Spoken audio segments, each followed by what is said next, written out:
name is Stacey Evans and I'm here jousting at the Royal Armouries. I was born in a place called Bromsgrove, which is in the Midlands, and I now live just outside of Redditch. Well, actually, there's a 15th century book by Sir John Astley which tells you how you should prepare yourself for a joust, and it's pretty much about clearing your system before you enter your armour, because obviously there's certain things you physically can't do once you go into armour. So that's how I do it, plus the physical training and everything else that goes into it to get yourself fit and stay in the same shape as you need to. When you're riding the tilt, I'm not really thinking anything.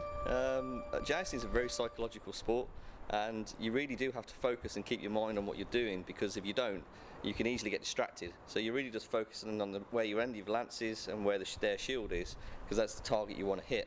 And also focusing on making sure you don't close your eyes, because a lot of jousters, suffer from the fact, when you've been hitting the head repeatedly, when you're coming in, you might cringe or whatever. So it's really just focusing and saying, I will hit the target and I will stay focused. So you don't really think about it a lot, really.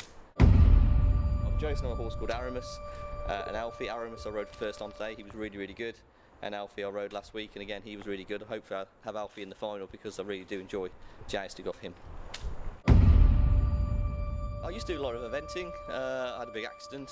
I stopped riding for a number of years, and then I was looking to get back into riding. I went to a reenactment event, saw some guys in armour, and I thought, that looks like a lot of fun. I was looking for a new hobby as well. So how to combine horses and jousting and hitting people, is how I really got into it. Also play a lot of polo now, and again it's a very physical sport, and it's a sport that you can go out there and smash people up, and it's great fun. So the favourite period of history is the Victorian period, and that's because I'm part of the Queen's Royal Lancers display team, and we do a lot of the work with the Queen's Royal Lancers. As the 17th Lancers, a lot of their historical stuff. So we got to ride at the Royal Tournament a few years ago in front of Her Majesty the Queen, and we've done stuff at Catterick with the Queen. We've also been around the world doing various different things. My partner rides in the Gymkhana show with English Heritage, and again it's just really good fun. Bringing back to life a period where England was at its peak, where it had an empire and had a very distinctive personality about who it was and where its place was in the world. My armour is made by a couple of armours. It's mostly English sheet plate armouries now, a guy called William West. It's very fine armour. I particularly like his work and the style that he works in the spring steel, and also how he quenches the armour, and he doesn't over harden it, which makes it strong but equally not brittle, which is very important. And the other parts of it, which are the shoulder piece and these pieces, which are now 13 years old, and this is a testament to this armour, is a guy called Dave Hewitt from White Rose Armoury. He again makes some fantastic armour, and say these pieces are 13 years old now, and they're still working absolutely fine as the day he made them, so it's a good testament to him. My armour is a Burgundian export harness, so it's an Italian-made harness for the Burgundian market. Quite common in England around that sort of the 1470s, 1480s.